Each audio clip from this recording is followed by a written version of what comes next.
최근 잇따른 조현병 환자의 강력 범죄가 터지자 경남도가 대책을 내놨습니다. 하지만 뒷북 정책이란 비난이 나오고 있습니다.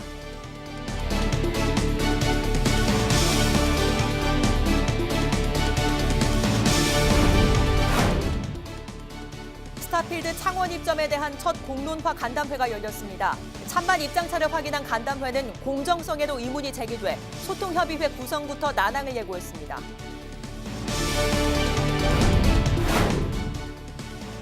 정상화될 걸로 보였던 거창국제연극제가 또다시 좌초될 위기에 처했습니다. 연극제 상표권 매입 결정이 사태를 더 악화시켰다는 목소리가 커지고 있습니다.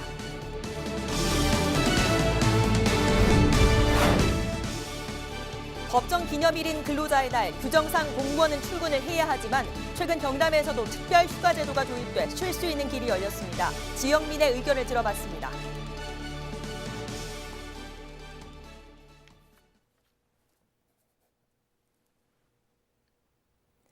시청자 여러분 안녕하십니까? 헬로티비 뉴스 경남입니다.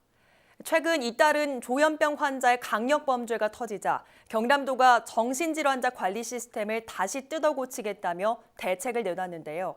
하지만 뒷북 정책이란 비난이 나오고 있습니다. 왜 그런지 송국회 기자가 취재했습니다.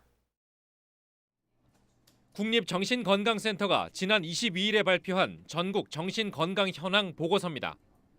전국 17개 시도별 인구 1인당 정신보건 예산을 보면 경남은 2,557원으로 16번째인 최하위 수준입니다. 전국 평균인 3,889원에도 훨씬 못 미칩니다.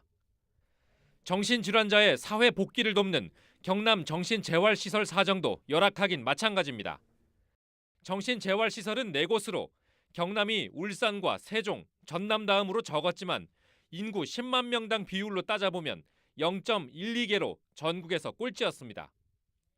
경남 도민수에 비해 재활시설이 없는 것이나 마찬가지입니다. 인구 대비로 봤을 때는 17위입니다. 맨 꼴찌예요. 재활시설이 상대적으로 부족하다. 상대적으로. 네, 그렇죠. 네, 맞습니다. 기초정신건강복지센터의 컨트롤타워 역할을 하는 경남도 광역정신건강복지센터도 꼴찌 수식어가 붙습니다. 경상남도 광역정신건강복지센터는 전국에서 가장 늦은 2016년도에 개설됐습니다. 센터의 정신건강 전문 인력이 상주하고 있지만 모두 계약직입니다. 센터장도 외부 병원 소속의 정신건강의학과 전문의가 겸직을 맡고 있는 비상근직입니다. 애당초 정신건강 사업에 집중할 수 없는 구조입니다.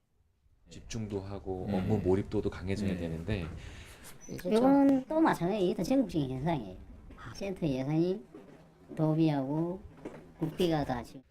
관리 사각지대에 놓였던 조현병 환자에 의한 2건의 살인사건.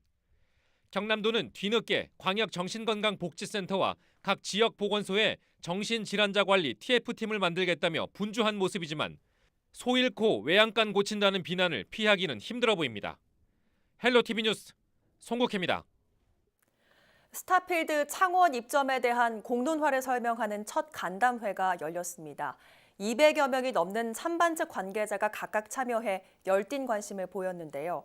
하지만 공공성에 대한 의문이 제기되며 앞으로 남은 기간 중요한 역할을 할 소통협의회 구성부터 난항을 겪는 건 아닌지 우려가 나오고 있습니다. 김수정 기자입니다. 강당을 메운 100여 명이 넘는 시민부터 손팻말까지 충돌을 우려해 반대 측 1시, 찬성 측 3시로 분리해 진행된 스타필드 공론화 간담회는 시작 전부터 긴장감이 흘렀습니다. 간담회의 화두는 공정성이었습니다. 입장은 달랐지만 찬반 모두 공론화 필요성에 대한 의문부터 제기했습니다.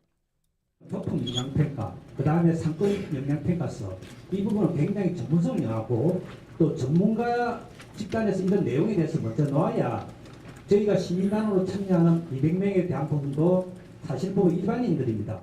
사기업이 자기들 땅에 상업 용지로 사서 자기 건물을 자기들의 전문 업종인 그 유통복합 쇼핑몰을 짓겠다 하는 그런 개념인데 그런 사유재산의 그 문제를 갖고 있는데 그것을 어떻게 공론화의 대상이 될까? 경제 효과를 놓고도 엇갈리던 의견은 시민참여단 구성 등 안건마다 여전히 명확한 입장차를 보였습니다. 하남시 같은 경우는 고용률이 굉장히 낮습니다. 그리고 거의 하남시 시민을 고용한 율이 제로에 가깝습니다. 그 스타벅의 70%는 다 임대준 거예요. 그 세수 제가 자주 조사 다 한 게 있는데 정말 형편없거든요. 행정에서는 적어도 어떤 자료를 가지고 어떻게 판단하는 근거 자료는 있어야죠. 아파트 분양할 때 스타필드 들어온다, 공공기관이 들어온다, 학교 들어온다 다 해놓고 우리 시민들의 돈을 주머니 다 털어서 분양을 받았습니다. 저희는 은행에 이자를 한 달에 100만 원씩 지불하면서 이 아파트 분양을 받았어요. 이 재산권이 침해당하는 것을 청원시에서 보상을 하십니까? 결국 공론화가 법적 제재기관이 아닌 만큼 신뢰하지 못하겠다는 시민들. 오늘 하시는 말씀들은 공론화 과정에서 충분히 주장을 하시면 될 것으로 저는 봅니다. 그렇게 이해를 좀 해주십시오. 예. 앞으로 권고안 제출까지 공론화 남은 활동 기간은 2달. 가장 먼저 이해 당사자의 의견을 전달할 소통협의회부터 꾸려질 수 있을지 입장차만 확인한 첫 간담회는 난관을 예고했습니다. 헬로티비 뉴스 김수정입니다. 같은 기간 같은 곳에서 각각 다른 주체가 비슷한 행사를 열면서 파행을 겪었던 거창국제연극제. 곧 정상화될 걸로 보였던 거창국제연극제가 또다시 좌초될 위기에 처했는데요. 거창군의 연극제 상표권 매입 결정이 이번 사태를 더 악화시킨 걸로 보입니다. 구지은 기자입니다. 올해 초 거창국제연극제의 정상화 방안으로 추진된 연극제의 상표권 매입. 하지만 이마저도 제동이 걸렸습니다. 거창군과 거창국제연극제 집행위가 각각 협상 테이블에 올린 매입 가격에서 큰 이견을 보인 겁니다. 거창군이 산정한 연극제 상표권 매입 가격은 11억 원. 하지만 집행위는 26억 원을 제시하면서 2배 넘는 차이를 보이고 있습니다. 거창군은 집행위가 산정한 감정가 기준의 문제점을 지적하며 재감정을 요구했습니다. 산출 기준에 일관성이 없다 이런 부분도 있었고요. 그다음에 특정 연도는 다른 연도와 달리 경제적 파급 효과가 거의 한 3배 정도에 가까운 그런 좀 특이한 연도도 있었습니다. 저희가 또 확인을 해보니까 또 거기서 또 약간 또 잘못된 부분이 있었거든요. 집행위 측은 공신력 있는 전문가들로부터 나온 감정가라며 재감정에 응할 수 없다고 못 박은 상황. 법정 다툼 이야기까지 나오면서 문제는 걷잡을 수 없이 커지고 있습니다. 갈등이 커지자 지역 시민단체들도 양측을 비판하고 나섰습니다. 애초 국민의 세금으로 커온 연극제의 상표권 매입도 말이 안 되지만 그 과정도 상식선을 넘어섰다는 입장입니다. 이 금액차 자체가 우선은 거창 구민들이 합리적으로 받아들이지 못하는 금액에서 둘이서 서로 간에 이제 싸움이 일어나고 있는 거고, 계속적으로 연출되다 보면 나중에는 둘 다 지쳐서 또 흐지부지하게 되지 않을까. 그러면 또 연극제는 몇 년간 열리지 못할 거고. 올해는 물론 앞으로의 축제 개최 여부도 미지수로 남겨진 거창국제연극제.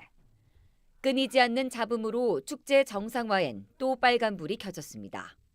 헬로티비 뉴스 구지은입니다.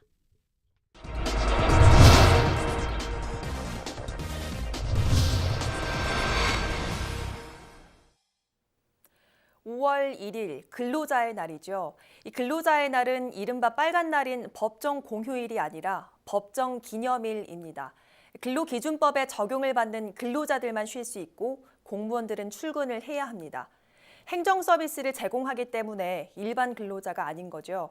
그런데 최근 공무원들도 5월 1일에 쉬는 특별 휴가 제도가 경남에서도 도입돼 여론이 나뉘고 있습니다. 여러분들은 어떻게 보십니까? 장보영 기자입니다. 메이데이라 불리는 5월 1일 근로자의 날. 최근 들어 근로기준법 적용을 받지 않는 공무원들도 지자체별 조례 개정을 통해 쉴 수 있게 됐습니다. 경남의 경우 창원과 김해, 고성에서 공무원들이 특별 휴가를 받게 됩니다. 창원과 고성의 경우 공무원 절반이 5월 1일에 쉬고 김해는 휴가에 대해 제한이 없습니다. 공무원도 쉬는 근로자의 날. 여론은 찬성과 반대로 나뉘고 있습니다. 먼저 공무원도 다른 근로자와 같은 직장인으로 쉬는데 문제 없다는 의견입니다. 같이 근로하시니까 쉬어도 될 것 같은데 상관없을 것 같아요. 저는 찬성하는 쪽입니다. 네, 공무원도 충분히 쉴 수 있는 그런 조건이 된다고 생각해요. 이제 같이 쉴 때 같이 쉬면서 이제 그 쉴 때 뭐 또 따로 뭐 이제 뭐 활성화되는 게 있으니까. 다른 근로자들과 동시에 쉬며 가족과 함께할 시간을 주는 것도 필요하단 겁니다. 쉴 때 다 같이 쉴 수 있으면 좋을 것 같습니다. 법적으로 전부 다 쉴 수 있게 그런 날을 만들어주면 더 좋지 않을까. 아직 확실치 않은 게 제일 큰 요인인 것 같아요. 공무원은 근로자로 볼 수 없기 때문에 쉬어서는 안 된다는 반대 입장도 있습니다. 근로자에는 근로자들만 놀아야 합당하다고 생각합니다. 공무원들은 휴일도 너무 많고 우리 지금 근로자고 우리 상인들한테는 너무 합당하지 않다고 생각하거든요. 그렇게 공무원들은 근로자에 쉬면 안 됩니다. 휴일도 아닌데 시청이나 주민센터가 문을 닫으면 불편을 겪을 수 있다는 우려에서입니다. 좀 이렇게 시민들을 위해서 조금 봉사하는 그런 또 마음도 있어야 된다고 생각해서 이렇게 그날은 쉬면 안 된다고 또 생각하거든요. 공무원은 공무에 열중해야지. 여태까지 공무원은 안 쉬었는데. 찬성 반대에 그치지 않고 현행처럼 탄력 근무를 적용해야 한다는 의견도 나옵니다. 저는 한 50%를 생각합니다. 그 필요한 부분에는 근무를 해야 될 부분이 있을 거고 또 그렇지 않은 부분을 전부 다 또 못 가가지고 전부 다 신탁하는 건 또 좀 그렇겠죠. 그 위에도 뭐 국민의 세금을 받고 근무하시는 분들이라서 좀 탄력적으로 했으면 좋겠습니다. 경남에서는 올해 처음 시행되는 근로자의 날 공무원 특별휴가. 도민들의 시각이 엇갈리고 있습니다. 헬로티비 뉴스 장보영입니다.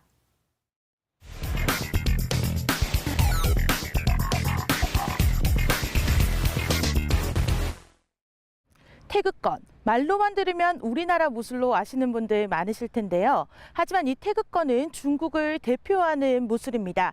이번 달려라 경남체육에서는 중국 항실 무술 태극권에 대해 더 자세히 알아보도록 하겠습니다. 중국 명나라초 진왕정에 의해 창시된 태극권. 의학과 주역, 노정사상 등 중국의 핵심 문화들이 결합해 체계성과 실용성을 갖춘 태극권은 신체 단련을 통해 중국 문화의 정수를 맛볼 수 있습니다. 태극권은 그 기존의 무술에서 예전에 주역에 나오는 원의 어떤 그 원운동을 결합을 시켜가지고 사람들이 관절이나 이런 데 무리 없이 무리가 전혀 안 가게 그 건강을 찾을 수 있는 그런 운동입니다. 태극권은 크게 원류인 진씨 사이에서만 전해졌던 진가 태극권과 진가를 누구나 쉽게 따라할 수 있도록 변형된 양가로 태극권을 나뉩니다. 이후 진가 태극권도 공개되면서 일반인에게도 진가와 양가로 나눠 전수되기 시작했습니다. 무술에서 빠질 수 없는 것이 겨루기입니다. 태극권에서는 추수라고 부르며 추수에서 사용되는 기술을 초식이라고 합니다. 요쪽 주먹을 치는다면, 주먹 치면 이렇게 여기 된 난자리 하나, 둘 해가지고 이게 손이 뭐냐면 요 손이 요 코를 끼는 거예요. 이 코 딱 끼면 딱 끼져요. 코를 딱 낀 상태에서 바로 이렇게 뜯어버린 거 이렇게요. 그럼 어떻게 되겠어요? 안 따라올 수가 없겠죠. 그래서 백화점 씨가 추수해서 어떻게 쓰였냐면 하나 이게 추수할 때 하나, 둘 다리가 공개하잖아요. 다리 딱 막으로 박아버리죠 이렇게. 그래서 콧대에 깨버린 거야. 이게 이제 백화점 초식이죠. 하지만 태극권은 점점 실질적인 무술의 쓰임이 적어지면서 건강을 위한 수련으로 발전해 나가고 있습니다. 이 몸 안에 어떤 에너지가 잘 이렇게 유통이 되면 우리가 머리가 차갑고 손, 배, 발이 따뜻하여 건강한 체질인데 어떤 원인에 의해서 몸에 에너지가 잘 돌지 않고 또 한쪽으로 울체되거나 또 기체되거나 또 정체되었을 때 이 태극권 수련을 하게 되면 회복시키는 주는 능력이 굉장히 탁월합니다. 그래서 요즘에는 태극권을 무술보다는 건강 쪽에 포커스를 맞춰서 수련을 많이 하고 있습니다. 늘 일과 생활의 스트레스에 시달리는 현대인에게 마음과 기를 다스려 힐링의 시간을 선사하는 태극권. 이제는 중국을 뛰어넘어 누구나 즐기는 무술로 사랑받고 있습니다. 행복한 태극권! 헬로티비 뉴스 전주연입니다.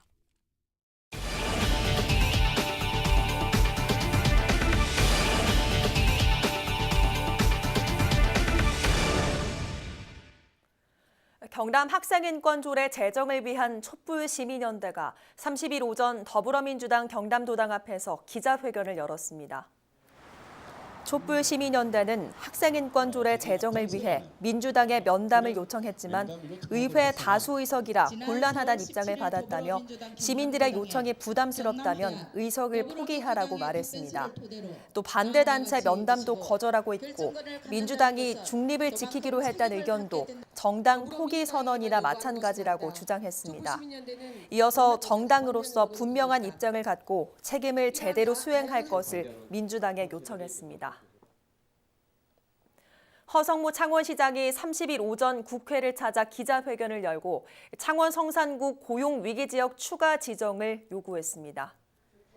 허 시장은 창원 성산구의 한국GM과 두산중공업, 대우조선해양협력사, 방산업체의 인력 감축이 지속되고 있고 감축된 인원만 최소 1,560명에 이른다고 밝혔습니다. 뿐만 아니라 인원 감축은 2020년에도 계속될 것으로 예측된다며 창원 성산구가 추가 고용 위기 지역으로 지정돼야 한다고 강조했습니다. 경상남도가 전국에서 처음으로 노동자 작업복 공동 세탁소를 설치합니다. 경남도와 김해시, 경남경영자총협회, 김해상공회의소와 경남지역 노동조합은 30일 경남도청에서 업무협약을 체결하고 설치 추진에 들어갔습니다. 업무협약을 통해 김해시와 경남도는 공동 세탁소 설치비와 세탁소 운영에 필요한 공간을 지원하고 경남경영자총협회와 김해상공회의소는 공동 세탁소 물품과 비품을 지원합니다. 또 민주노총과 한국노총 경남본부는 공동 세탁소 물품과 비품 지원을 비롯해 사내 비정규직 등에 대한 차별 없애기에 적극적으로 노력하기로 했습니다. 노동자 작업복 공동 세탁소는 오는 7월 김해시에 시범 설치해 운영할 예정입니다.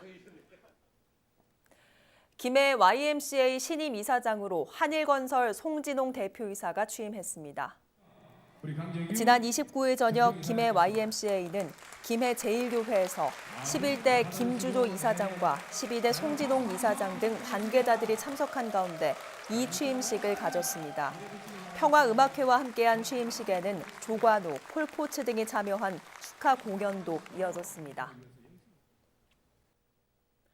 거창군이 거창사랑 상품권 판매를 5월 2일부터 시작합니다. 거창군은 출시 기념으로 5월 2일부터 16일까지 10% 특별 할인된 가격으로 판매합니다. 상품권은 1인당 연 400만 원까지 구매할 수 있으며 농협과 경남은행 등 지역의 13개 금융기관에서 살 수 있습니다. 거창사랑 상품권은 전통시장과 음식점, 주유소, 약국, 의원 등 가맹점으로 지정된 소상공인 업소에서 사용할 수 있습니다. 우리 지역의 이슈 콕 짚어봅니다. 헬로 이슈 토크.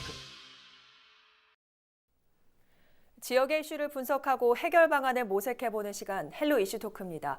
오늘 함께해 주실 두 분 나오셨습니다. 조재우 경남대 정치외교학과 교수 나오셨고요. 반갑습니다. 예, 반갑습니다. 문일환 변호사 자리해 주셨습니다. 안녕하십니까? 네, 안녕하세요. 경남 지역 지자체 관용차 10대 가운데 7대가 경유차인 것으로 나타났습니다. 도내에는 전기차와 수소차로 친환경차를 독려하고 있는 지자체도 있는 만큼 이번 조사 결과는 다소 당황스러운데요. 이에 대해 환경단체를 중심으로 관용차부터 친환경차로 단계적 개선을 해나가야 한다는 의견이 있는데요. 자, 먼저 정확한 사실관계부터 좀 짚어주실까요? 네. 지난달 기준 경남의 관용차는 총 3,500여 대로 이 가운데 경유차는 70%인 2,400여 대가 경유차로 분석이 되는데요. 네. 이는 올해 2월 기준 전국 공공기관 부문 관용차 8만 9,500여 대 중에 경유차 비율 62%를 상회하는 기준입니다. 예. 경상남도는 전체 관용차 33대 가운데 18대, 창원시는 900여 대 가운데 600여 대, 진주시는 200여 대 가운데 180여 대가 경유차로 분석이 됐습니다. 네, 요즘 경유차 폐차하고 친환경차로 바꾸면 보조금도 주잖아요. 네. 그런 상황에서 이렇게 지자체 관용차 수치가 드러난 만큼 분명히 개선이 필요한 네. 시점인 것 같습니다. 일단 경남환경위원회에서 이런 주장을 했다고 해요. 공공기관 경유차 교체, 또 경유세 정상화, 현실 가능성이 있는 얘기입니까? 일단 이제 그 수명이 다 안 된 차를 폐차시키고 아니면 중고시장에 내놓고 또 새 차로 구입하는 거는 우리 시민의 정서상 예산상 문제가 수반할 수밖에 없으니까 맞습니다. 신중을 기할 수밖에 없죠. 어차피 새 차로 구입하는 것 자체가 주민의 혈세로 구입을 하는 거니까 네. 더욱더 이제 지자체에서는 이런 거 가지고 좀 더 신경을 쓸 수밖에 없는데 차라는 것은 단지 그 이동 수단으로만 그 국한되는 게 아니라 자치단체장 특히 정치인 같은 경우에는 차라는 게 업무 공간이기도 하고 그러니까 주요 사안을 다 이야기 못하면 측근들이나 간부들이 또 차 속에서 이동하는 중에 계속해서 논의를 할 수 있는 공간이 또 차이고 그다음에 또 못한 식사 자리를 또 할 수 있는 것도 차 공간이고 또 다음 일정을 위해서 휴식을 취하는 것도 차라는 곳이거든요. 그러니까 그래서 대부분 이제 지자체 단체장들이 어떤 차를 선호하냐면 경유차 중에 좀 큰 차를 많이 선호를 해요. 그래서 자기가 그 업무도 보고 쉬기도 하고 때로는 이제 식사도 할 수 있으니까. 근데 이제 경유차가 환경에 그 굉장히 안 좋다라고 이렇게 알려져 있고 환경 악화의 뭐 주범으로 이렇게 떠오르고 있잖아요. 그런 측면에서 볼 때 이제 환경단체가 나서가지고 그 지자체 단체장이 수소차나 전기차나 두고 이렇게 경유차를 사용해도 되는가 하는 문제 제기를 하고 있는데 그러니까 자치단체장도 수소차나 전기차를 전혀 고려 안 하는 것은 아니거든요. 그러니까 가까운 거리를 가는 것은 관계가 없는데 이분들이 가까운 거리만 가는 게 아니라 좀 먼 것도 갈 수 있잖아요. 그러니까 수소차고 전기차는 특히 가장 큰 문제점이 뭐냐면 충전소가 아직까지 그렇게 크게 확보가 안 돼 있으니까 이런 이제 불편한 점 때문에 좀 많이 꺼려하는 경향이 있는데 어떻게 되었든 간에 차 수명이 다 되고 내구력이 다 되고 다음 차를 교체할 때는 그 수소차나 전기차를 구입할 필요성은 분명히 있다. 왜냐하면 자치단체장이 환경 개선을 위해서 제일 적극적인 행보를 보여야 되고 모범적인 행보를 보여야 되니까 그런 측면에서는 수소차, 전기차를 구입할 필요가 있다. 그러나 지금 당장 잘 그 달리고 있는 차를 억지로 폐차시킨다든지 뭐 중고시장에 내놓는 거는 저는 좀 무리가 따르다 이렇게 보고 있습니다. 예, 좀 고민을 많이 해봐야 될 문제인 것 같습니다. 예, 최근 진주 아파트 방화 살인 사건을 계기로 경남 권영대에서 잇따른 정신질환자의 강력 범죄가 도민의 삶을 불안하게 만들고 있습니다. 이에 따라 경남에도 심리지원센터가 필요하다는 목소리가 나오고 있는데요. 하지만 여러 가지 이유로 반대 의견도 만만치 않습니다. 오늘 자세한 내용으로 합의점을 고민해 보도록 하죠.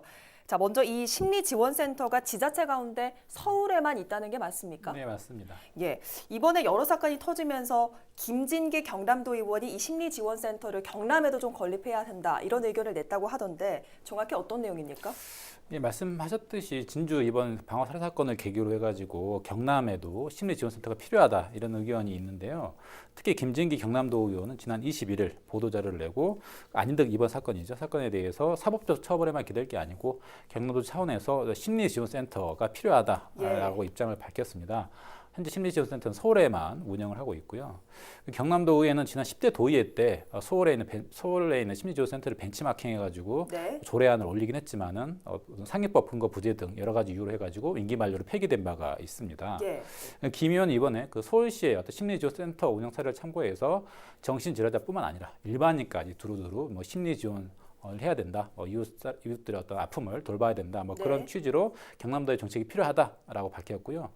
김 의원은 이런 정책적 기반 마련을 위한 경상남도 심리 지원에 관한 조례를 재추진하겠다라고 밝혔습니다. 예, 그러면 이 심리 지원센터가 정확히 어떤 일들을 하는 곳인지 설명이 좀 필요할 것 같습니다. 네, 그렇습니다. 심리지원센터는 말씀드렸듯이 서울시에 유일하게 있고요. 서울시에 지난해 4월부터 세 곳, 그러니까 동남, 동북, 서남에서 세 곳 운영하고 있습니다. 이는 지난 2017년 9월에 처음으로 서울시에 심리 지원에 관한 조례를 제정하면서 가능해진 건데요.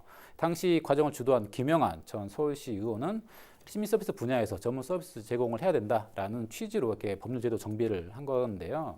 현재 서울심리지원센터는 심리장애 예방 프로그램 그리고 마음건강 증진 프로그램이라는 크게 두 가지 프로그램을 운영을 하고 있는데요. 보면은 이제 주로 일반인들의 정서 성격 문제, 대인 이성 관계, 직장 스트레스, 가족 관계 등을 주 대상으로 하고 있습니다. 현재 그리고 사회적으로 크게 문제가 되고 있는 급성 정신 질환이라든지 알코올, 도박, 가정 폭력, 성폭력, 데이트 폭력, 치매 등 노인성 질환은 대상이 아니고요. 즉 그 하드한 심리 치료는 하지 않고 소프트한 심리 치료만 하고 있는 상황인 거고요. 따라서 이번 진주 방화 살인 사건 같은 피해자 아닌 듯 같은 중증 환자의 경우에는 사실상 심리지원센터 관리 대상이 아니라는 한계를 갖고 있습니다. 예, 그러니까 저 같은 일반인도 좀 도움을 받을 수 있는 곳이 심리지원센터라고 이해를 하면 될 것 같습니다. 네, 그렇습니다. 그런데 이 다음 달 영남권 트라우마 센터라는 곳이 개소를 한다는 이유로 이 심리지원센터 건립을 반대한다는 의견도 있다면서요, 맞습니까? 일단 이제 트라우마 센터는 중앙 정부가 그 중심이 돼 가지고 운영하는 거거든요. 예. 그러니까 중앙 정부는 특히 그 트라우마 센터를 근역별로 운영하겠다는 그런 방침을 밝혔고 아마 5월 달부터 개소되는 것도 분명히 있는 것도 알고 있는데 그러니까 이게 왜 만들어지냐면 세월호 참사 이후에 그 이 센터가 본격적으로 준비가 됐거든요. 그 당시에 이제 그 피해자들의 심리, 적 안정과 사회적 적응을 해 가지고 이 트라우마 센터가 이제 만들어지게 되었는데, 그러니까 심리지원센터도 그 만드는 목적은 똑같습니다. 그 트라우마 센터랑 목적은 똑같은데 단지 이제 심리지원센터는 일반인들도 이제 가서 치료를 받을 수가 있고 심리 상담을 받을 수 있는 그런 이제 폭이 좀 더 넓어졌다는 거죠. 그런데 이 트라우마 센터 가지는 문제점이 뭐냐면 이 근역별로 하는 것도 있지만은 이 도립 병원에 근거를 두고 이렇게 트라우마 센터를 운영을 하거든요. 그러니까 경상남도에도 정신질환 관련 그 도립병원, 그 국가에서 운영하는 병원이 어디에 있냐면 그 창녕에 있습니다. 저도 이제 특강 때문에 한번 가본 적이 있는데, 그러니까 접근성이 그렇게 용이하지가 않아요.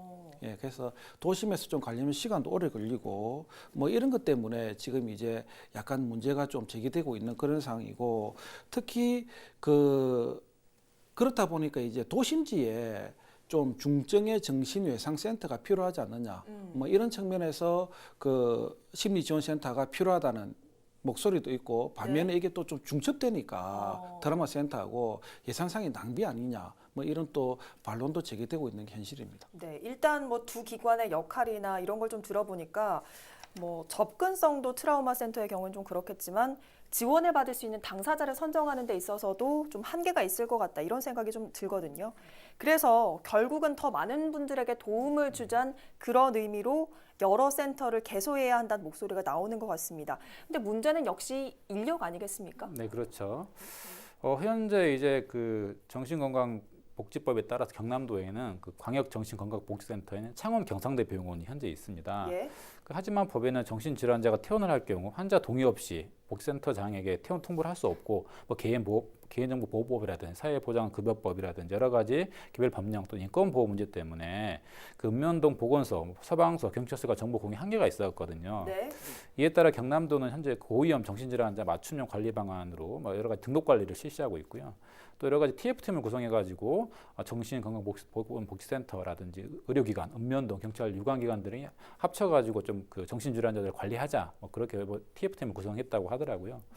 그래서 협업체계를 구축해 나갈 계획이긴 한데, 현재 그 시군 정신건강복지센터도 이제 인력 충원으로 전문성을 강화할 예정이고요. 그러니까 꼭 그 현재 광역별 트라우마 센터만 있었던 게 아니고 현재 그동안 그 기관이 있었습니다. 정신건강센터가 있었고요. 근데 다만 그게 이제 어떤 여러 가지 법령상 이유로 이게 협업 체계가 잘 안 됐던 건데 이번에 협업 체계를 구축하면서 별도로 광역 트라우마 센터도 이제 만든다는 거기 때문에 그런 상황에서 또 이제 현재 기존에 있었던 센터들에 대해서도 인력이라든지 여러 가지 예산도 충원을 하겠다, 뭐 그런 상황이기 때문에 그런 거 봤을 때는 현재 또 이제 심리지원센터는 약간 뭐 좀 다른 부분의 문제가 아니냐라는 게 있습니다. 예, 사실 뭐 인력이나 예산을 확충한다는 계획만으로 그대로 실천되는 건 아니기 때문에 우려도 좀 되는데, 교수님께서는 심리지원센터 건립 어떻게 좀 보십니까? 당연히 있으면 좋죠. 사회 안전망 구축 차원에서 있으면 당연히 좋은데, 이게 이제 센터가 어떤 식으로 운영될지 어떻게 지어질지는 아직까지 뭐 잘 모르고 있는 상황이잖아요. 그러니까 돈만 있으면 진짜로 뭐 좀 규모 있는 그런 이제 독립적인 그 센터, 병원을 하나 짓는 게 훨씬 좋겠죠. 맞습니다. 그런데 그렇게 짓는 거는 당장 무리가 따르잖아요. 부지 확보도 해야 되고, 그 다음에 건물도 지어야 되고, 의료시설도 구비해야 되는데, 이게 뭐 어마어마한 예산이 그 수반돼야 가능한 문제니까, 특히 인력 확보 같은 경우에는 고급 인력이지 않습니까? 의사들이. 잘 아시다시피 그 의사들이 좋은 대우를 해줘도 이런 공공의료기관으로는 잘 안 오려고 하는 게 지금 사회적 현상이고, 특히 더군다나 뭐 시골 이런 데서 위치를 한다면 더욱더 안 오려고 하겠죠. 그죠? 이런 문제가 가장 큰 그 문제점으로 그 대두되고 있는 거고, 또 이제 도에 운영 중인 도립병원의 센터가 그 들어서게 되고 같이 운영하는 게 어떻게 하느냐, 이런 뭐 방안도 제시되고 있는데, 그런 앞서 얘기한 것처럼 도에서 운영하는 도립병원들은 좀 시골에 많이 위치해 있고 예. 그다음에 노인병원이 대부분입니다. 그래서 좀 사안이 좀 안 맞을 수도 있고, 그러니까 어떻게 되었든 간에 그 센터는 필요한데 네. 조금 더 이제 다각적인 방안을 가지고 좀 논의를 해볼 필요성이 있다고 그렇게 봅니다. 예. 자, 문 변호사님께서는 정신질환자에 의한 강력범죄 정말 많이 접하셨을 것 같습니다. 예. 그러면 법조인의 관점에서 이 설립을 좀 어떻게 바라보십니까? 제가 현재까지 변호사 생활을 약 13년 해오면서 그 참 많은 형사사건을 변호해 왔는데요. 예. 2,000건이 넘는 형사사건을 해왔지만 그중 상당수가 강력범죄였었거든요. 네. 특히 뭐 중증의 조현병이나 우울증을 앓고 있는 사람들이 뭐 살인, 강도, 강간, 자살 등 뭐 거기에 많은 사건에 휘말리는 경우를 많이 봤거든요. 예. 또 그런 사건의 목격자, 피해자들 역시 그 외상후 스트레스 장애, 트라우마 같은 것 때문에 많은 고통을 호소했던 것도 많이 봐왔습니다. 네. 따라서 이번 권역 트라우마 설치, 트라우마 국가에서 하고 있는 권역 트라우마 센터 설치는 대형 사건으로 인해 발생한 여러 가지 그 목격자나 피해자들에 대한 그 심리 지원을 하는 것만큼의 당연히 필요하고 지금 너무 늦었다고 생각을 합니다. 예. 좀 더 빨리 됐어야 되는 건데요. 그리고 정신과 전문의 그리고 또 정신보건강 전문 요원 등을 또 활용하는 부분이기 때문에 사고 현장 지원하고 확실한 또 실효성도 있다라고 보이고요. 다만 현재 논의되고 있는 정신심리지원센터 같은 경우에는 국가적 재난이나 대형 사고를 관리하고 케어하는 게 아니라 일반적인 생활에서 발생하는 가족 간, 뭐 직장 동료 간의 어떤 그 심지어 갈등 그런 부분을 대상으로 하는 만큼 서로 관점이 매우 다르다고 보고요. 네. 심리지원센터는 지금 하고 있는 상담 지원은 현재 국가나 뭐 지자체 또는 시민단체 많은 곳에서 하고 있는 상담 업무랑 사실 중복되지 않나라는 생각도 좀 하거든요. 소프트한 심리치료는 이미 여러 기관이 해오고 있기 때문에, 그리고 또 중복되는 면도 좀 많다고 보이기 때문에요. 그리고 또 민간에서 주도적으로 하는 것을 관이 필요해서로 나서는 게 적절하냐라는 부분도 좀 의문이 들고 있고요. 따라서 하드한 심리치료, 아까 말했던 것처럼 뭐 중증이라든지 뭐 대형 재난에 대한 하드한 심리치료 같은 경우는 당연히 관이 국가 후견적 입장에 나서서 당연히 해야겠지만, 이런 소프트 심리치료까지 관이 나서는 것은 민간의 어떤 영역을 너무 좀 과도하게 침범하는 게 아니냐라는 그런 생각을 해봅니다. 예, 좀 의견이 좀 분분한 것 같습니다. 일단 다음 달 20일에 트라우마 센터가 건립을 하게 됩니다. 그런데 한 달가량 남았잖아요. 그러면 이번 진주 참사를 비롯해서 이전 사건들의 피해자, 그런 분들은 지금까지 어떤 기관에서 심리치료가 좀 이루어졌던 겁니까? 지금 이제 적십자, 대한적십자에서 심리회복지원센터를 운영을 하고 있습니다. 이게 2013년도에 경상남도하고 그 협약을 맺었는데요. 그러니까 여러분들이 잘 아시는 밀양화재 사건 때도 이 적십자가 나서가지고 유가족이나 피해자들의 심리 상담도 했고 또 사회적 적응을 돕기 해가지고 많은 노력을 했거든요. 이번에 진주 사건도 마찬가지입니다. 진주 사건 때 그 피해를 본 피해자분들이라든지 유가족들 이런 분들을 지금 대상으로 계속해서 상담을 하고 있는 것으로 알고 있고요.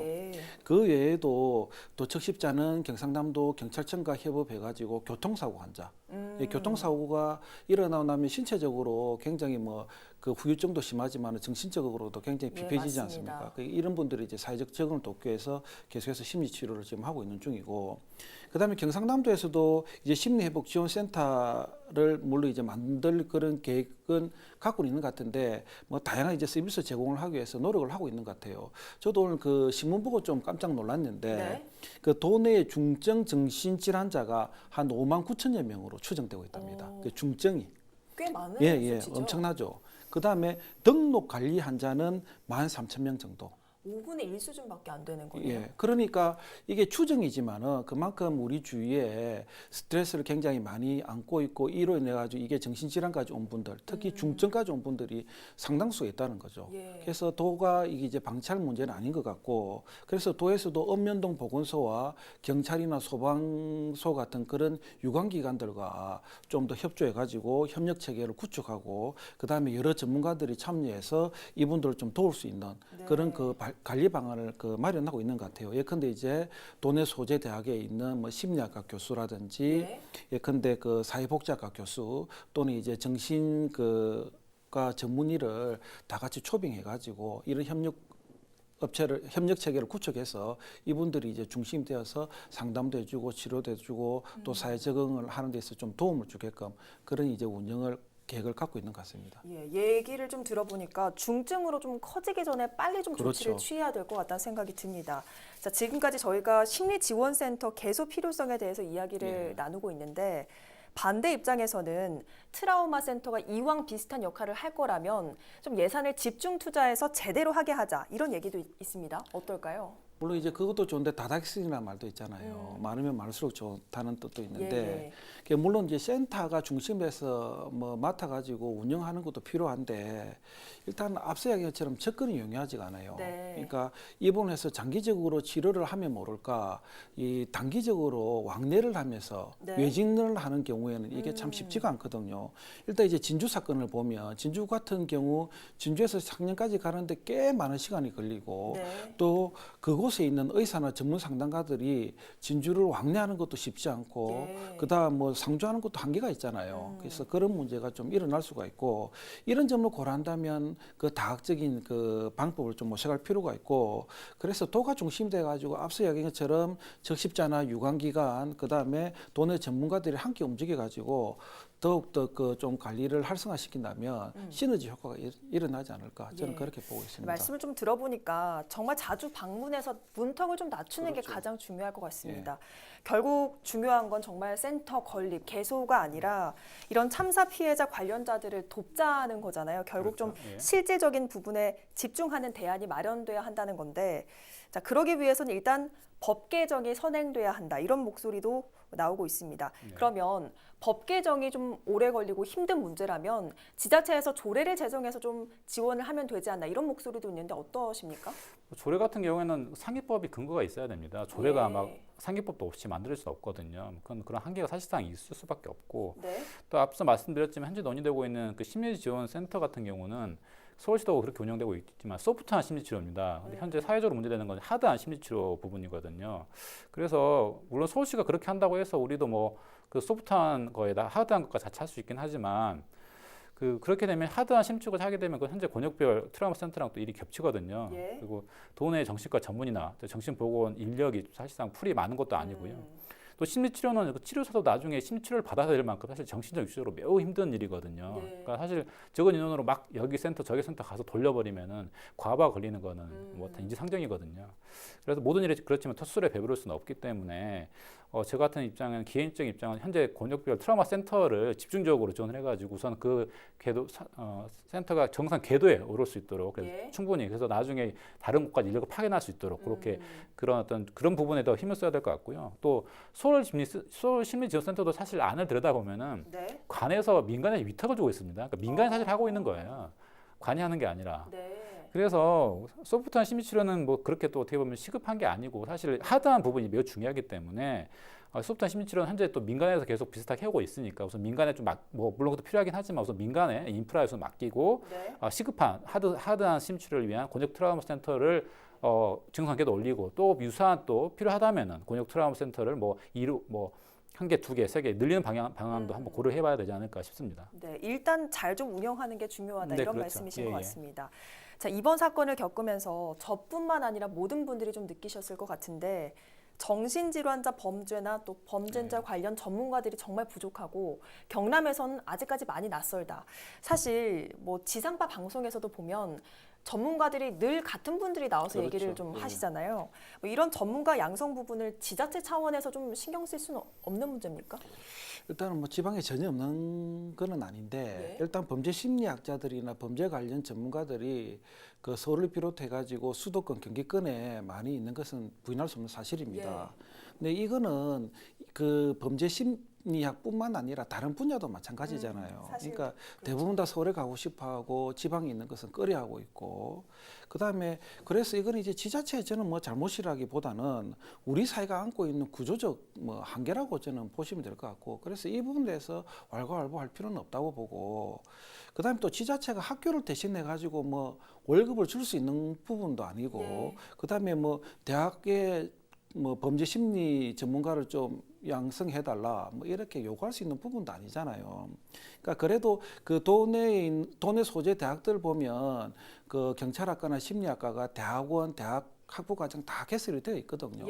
그래서 앞으로 이제 범죄 심리를 담당하는 그런 전문가들이 꾸준히 양성될 가능성이 저는 있다고 보고 그래서 제 개인적인 생각인데 지자체나 경찰, 뭐 소방 보건소 같은 유관기관들이 최우선적으로 고려해야 될 부분이 뭐냐면 사회 안전망 구축이다. 그러니까 사고가 터지기보다는 미연에 방지하는 게 제일 중요하다고 저는 그렇게 보고 있고, 그러기 위해서는 이러한 사회 안전망 구축을 위해서는 우리 변호사님도 얘기했지만은 관이 주도적으로 하는 것은 맞는데 혼자 할 수 있는 건 아니거든요. 그러니까 관과 민이 협업할 수 있는 그런 시스템 구축을 잘 먼저 마련하는 게 지금으로서는 최선의 방안이 아닌가, 저는 그렇게 생각을 하고 있습니다. 예. 자, 마지막으로 변호사님께서도 어떤 부분이 좀 가장 시급히 개선돼야 할 부분인지 한 가지 짚어주신다면 어떤 게 좀 있을까요? 교수님께서 또 말씀 잘 하셨지만 뭐 많은 부분이 있긴 한데요. 우선은 전문 인력이 매우 부족합니다. 사실은 특히 뭐 사실 범죄 심리학이라는 부분이 이렇게 우리나라에서는 이렇게 좀 많이 알려진 부분이 아니거든요. 개인적으로 범죄 심리학을 공부를 많이 해가지고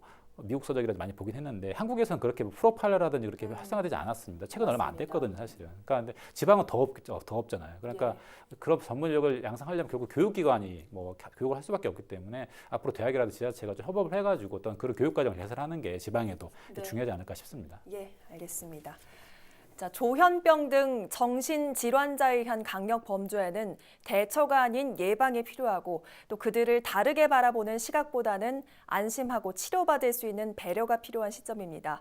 이를 위한 센터의 설립 역시 조바심을 내지 않고 구체적이며 효율적인 해석이 필요해 보입니다. 오늘 헬로 이슈톡 여기서 마칩니다. 고맙습니다.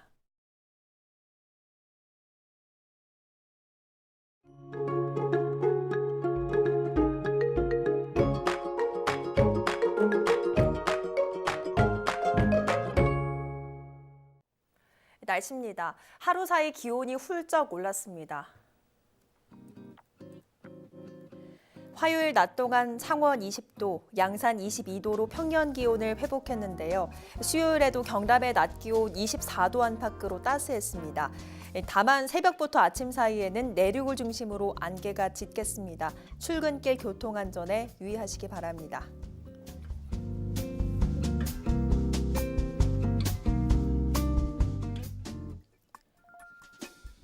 어린이날까지 맑은 하늘이 계속되겠고요. 낮 기온도 조금 더 올라가 주 후반에는 초여름처럼도 느껴지겠습니다.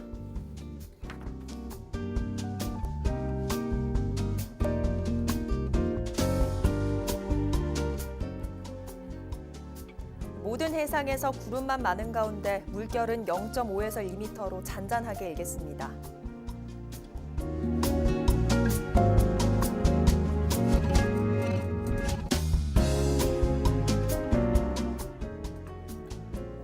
당분간 비 소식이 없는 만큼 미뤄둔 세차나 빨래는 물론이고요.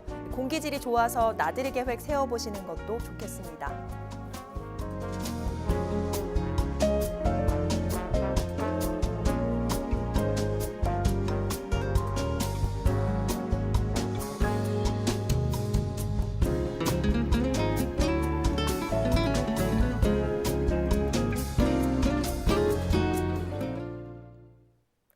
이어서 강원 산불 피해를 돕기 위해 성금을 보내주신 분들입니다. 롯데 손해보험에서 5천만 원을, 서울시 강남구 박용규 씨가 1억 원을, 공대생 변승주 씨가 1천만 원을, 김민주 주식회사 어페럴 컴퍼니 대표이사가 1천만 원의 성금을 기탁해 주셨습니다. 사단법인 한국프로야구선수협회에서 2천만 원을, 5분 전 시장 최우수 판매원 및 직원이 1,662만 5,580원을, 한승희 국세청장과 직원이 1,500만 원을, 금융투자협회 및 임직원들이 2,882만 원을 보내주셨습니다.